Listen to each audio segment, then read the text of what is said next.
Hi everyone, it's Foyer International. My name is Valeria. We were preparing a very special evening for you, but nobody could imagine that it's gonna be that special.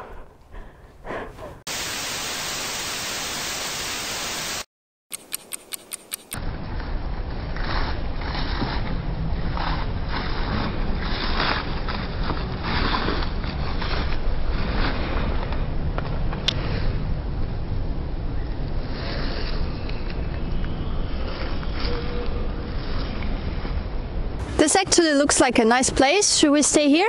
Yeah, sure.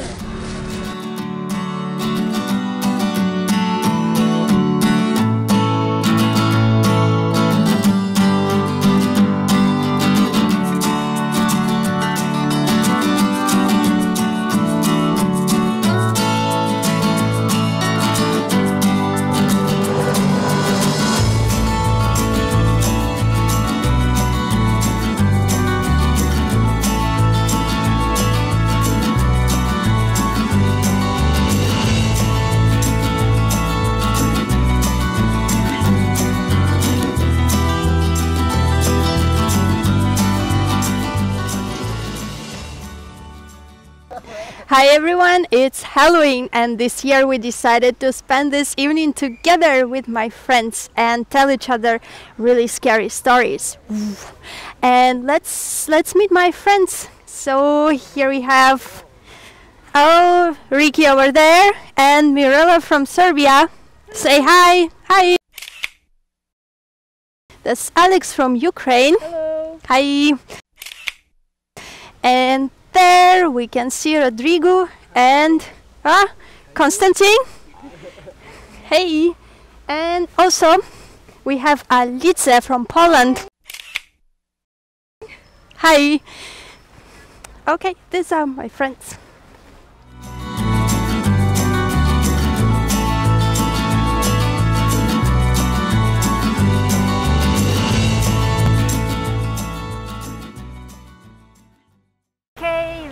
Can you tell me which scary stories your grandmother told you as a child? Well, the one she told the most was about the witches, and that was the one that used to scare me the most when I was a child. Wow, that's interesting. The story I want to tell you about today is about the witches from a small town of Kolsk, which is in today's Silesia in Poland.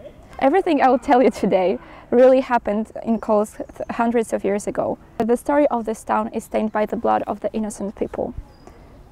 In the past, witch trials consumed thousands of victims.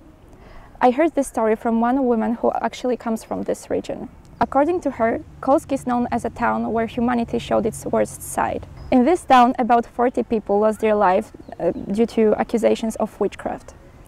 The history of this cruel trial started when the wife of the local nobleman, Johann Christoph von Kittlitz, became ill. Mr. Kittlitz was generally liked by the people of Kolsk, unlike his wife. That is why people didn't really worry too much when they found out that Mrs. Kittlitz was ill. When the doctors couldn't find the remedy to her problem, Mr. Kittlitz was trying to find it himself. That is why he asked some doctors for help. But unfortunately, the doctors couldn't find any remedy to her problem. That is why Mr. Kittlitz started looking for some other solutions. He found one very famous herbalist, Anna Wilborn. He asked her for help. She came with various mysterious recipes and herbs, but unfortunately, nothing really worked. Mrs. Kittlitz didn't feel better. She was feeling worse and worse. Mrs. Kittlitz was ill for a long time, and although she survived, her husband wanted to know what was the real cause of the disease. Soon afterwards, people started suspecting that this illness didn't really come from God, but that it was caused by witchcraft. The very first person to be accused of witchcraft was Anna Wilborn, the herbalist who actually came to help Mrs. Kittlitz. And actually, Wilborn was accused by Mrs. Kittlitz herself. After very long and painful tortures, the herbalist said that she actually had hexed the wife of the nobleman. Anna Wilborn was the very first victim of this terrible story, and she was burned on the stake a couple of days later. One of the best sources of information was about the witches in Kolsk was Adam Kubiš, whose nightmare of tortures began at the end of 1664. Kubiš was known to love gossips and to talk a lot, so that is why the local authorities decided to question him. At first, he didn't really want to say anything, but the judges made him speak. The violence of the people who were questioning him was so painful that he started saying everything he knew. At some point, Kubiš wanted to stop his suffering, so he started making up stories in order to say what the judges wanted to hear. He started saying that at least like a few dozens of people joined the witch Sabbaths, so the witch meetings. Kubiš explained that the process of sending various illnesses on people and making them suffer and die lasted for many years. His confession included about 30 names, and it was even a death sentence to his own wife. Although Kubiš hoped that his suffering would stop after his words, he died on a stake a few days later. He was burned on the stake just like the herbalist was. The relatives of Anna Wilborn and Adam Kubiš also became the victims of this horrible story. As time passed by, everybody started accusing each other. Neighbors started accusing neighbors, family members started accusing family members, and the mutual accusations weren't connected to the mysterious illness of Mrs. Kitlitz anymore. People were accusing each other of all the misfortunes that were happening to them. At some point, people started creating crazy stories. So the judges listened about neighbors who were sending bad charms and were making animals die. They were listening about different potions from the demons, or they were listening even about humans turning into animals. And people confessed to everything after the terrible tortures that they underwent. And this madness of Kolsk stopped with the arrival of Katarzyna Kunet, who was brought to Kolsk by her husband. The husband said that his wife is a witch. He explained that the wife had told him about her profession and that he actually had seen a lot of witches flying around their house. The witches even tried to take Katarzyna on the Sabbath, the witch meeting, but he didn't allow it to happen. When Katarzyna arrived at Kolsk, she told the whole story to Mrs. and Mr. Kitlitz and to the judges. The judges decided to expel the witch that was inside her. After her confession, there became long prayers and rituals, during which Katarzyna fainted a couple of times. At some point, she was not waking up for a very long time, and everyone thought she was dead. But at some point, she woke up, and everything ended up with a positive result. The demon, or the witch, which was inside Katarzyna, left her body. The whole process of witch hunting lasted several years and took lives of about 40 people, in a town where there had been only 200 inhabitants. The Kitlitz family sold the property a couple of years later, and they moved out of the town. It seems like about 40 victims took too much remorse. Yeah. So, Rodrigo, do you believe in ghosts? Not really. I don't think I believe in anything really supernatural, but I guess you never know. So the story I want to tell you guys, I read many years ago when I was a teenager. Although now it may not sound that terrifying, but it was terrifying for me when I was like 15 years old. This story happened in Ukraine, in one of the villages, where lived the boy named Levko and the girl named Hanna. They loved each other and they wanted to get married. But every moment Levko started talking to his father about the marriage, his father either changed the subject or pretended to be deaf. Once, when Levko was approaching the house of Hanna, he saw some figures in the garden and heard some noises. He approached carefully and he saw that this was Hanna talking to some other man who was constantly persuading her that he is the best candidate to marry her.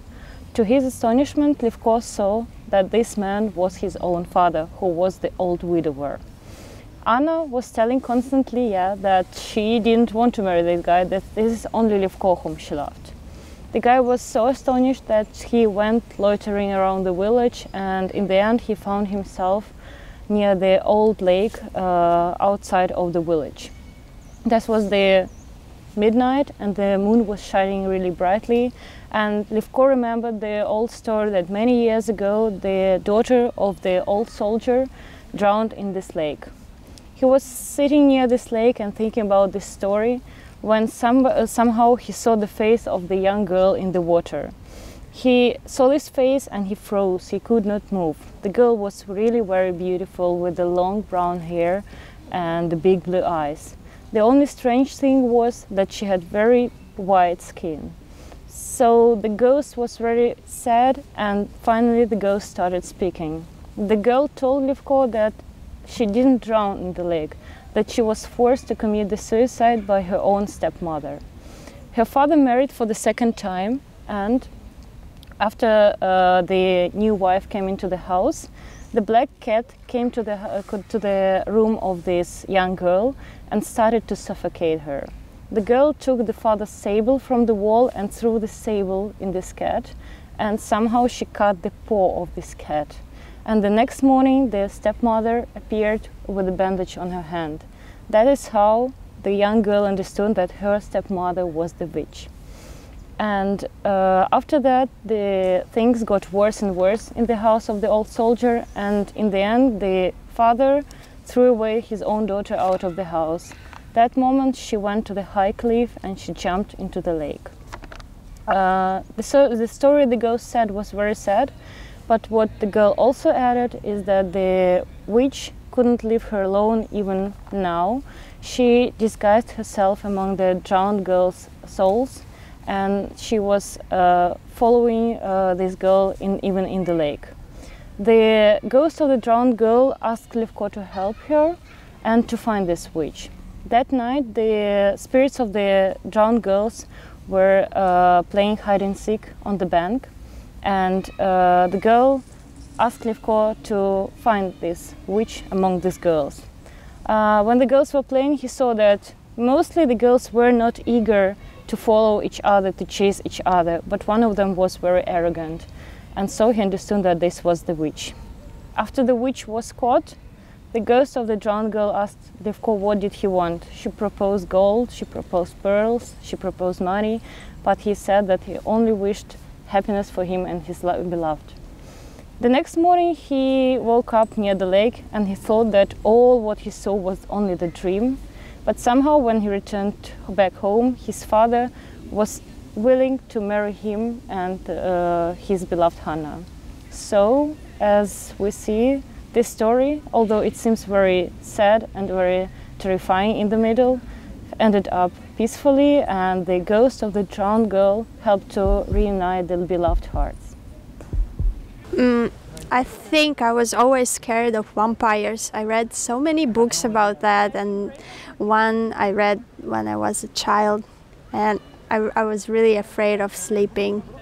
So I think vampires are the most scary creatures. Friends, have you ever wondered where do vampires come from? So the story of vampires must have begun somewhere, right? So in order to answer this question, you should divert your eyes to Balkans and to the beautiful country of Serbia in southeast of Europe. So legend has said that the first vampire actually comes from Europe and from Serbia. And the first written document of vampire was written in Austrian newspaper called the Wiener Zeitung in 18th century, exactly around 725. And the legend says that actually this is one of the Serbian words that was originally Serbian and then has gone international, and it is used worldwide. So in Serbian is vampir and in English is vampire. The story takes place in one small village called Kisiljevo, near the town of Veliko Gradište in east of Serbia. So it is about a man, villager or a peasant called Petar Blagojevic. So his life was not remarkably interesting, but it is the details after his death that makes the story really scary and interesting. So he died at the age of 62 in 1725, and upon his funeral, several days after his death, the villagers started seeing him in the night, and he would come and visit them in their dreams. So one night, the legend says that he had risen up and was returned from the dead, and he knocked actually on the door of his home. And it was his son who opened the door, and knowing that his father was already buried, the whole situation didn't make any sense to the son, and he was scared.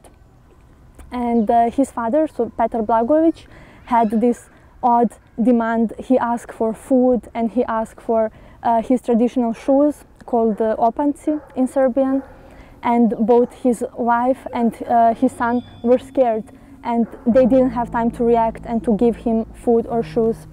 So he went crazy, and he brutally murdered his son by sucking the blood out of his neck. So his wife was terrified, and he told the story to the villagers. So over the next 8 days, the same story repeated. So the legend says that in total he murdered 9 villagers. And with this combination of the story that his wife said and the stories of villagers who always claimed to see him in their dreams before they died, so they would see him in their dreams, and the next day they would die, but the cause of their death was unexplainable. And the medical doctors of that time found out that they died with major loss of blood, so bleeding, and they went into shock and died in physical and mental fatigue. So it was the small village of only 500 inhabitants, and when 9 inhabitants already died, the villagers all agreed that they should go to his grave, and they should exhume his body and check if he was still there. And when they opened the grave, indeed he was still there, so Petar Blagojevic was still there, but to their astonishment, he looked totally alive, with color skin, even he was breathing, so his heart was beating, they could check his pulse, and he had blood all over his mouth. And they came to the conclusion that Petar Blagojevic was actually a vampire.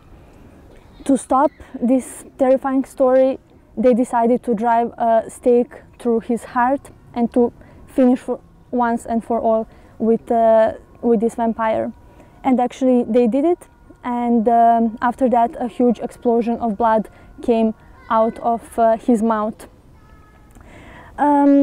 Additionally, the villagers placed a lot of garlic in this area, so in order to prevent that happens to the graves and dead person in the area.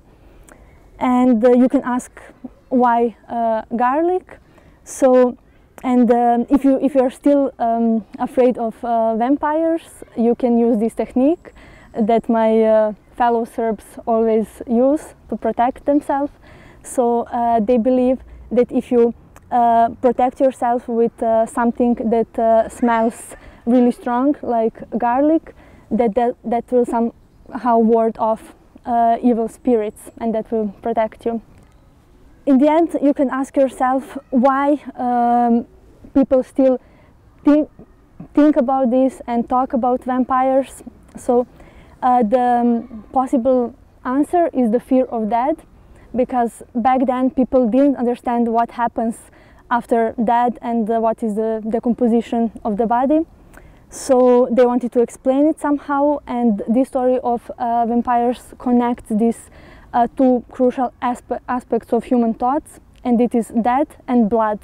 So death is, as we know, inevitable part of life and the destiny, whereas blood, on the other hand, is our life fluid. It is something that keeps us alive. So in this story of vampires, there is this paradoxical connection between death and blood.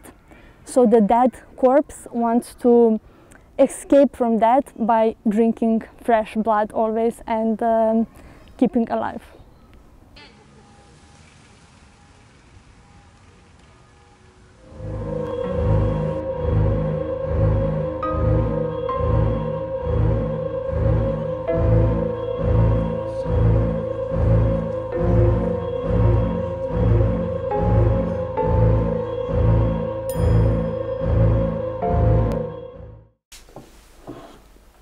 Hey, don't worry, we are all safe and we are all at home. And thanks for watching this video, by the way. Don't forget to leave your comments below, and maybe you will tell us which creatures you were afraid of when you were a kid, or maybe still afraid of. So, happy Halloween! See you next time.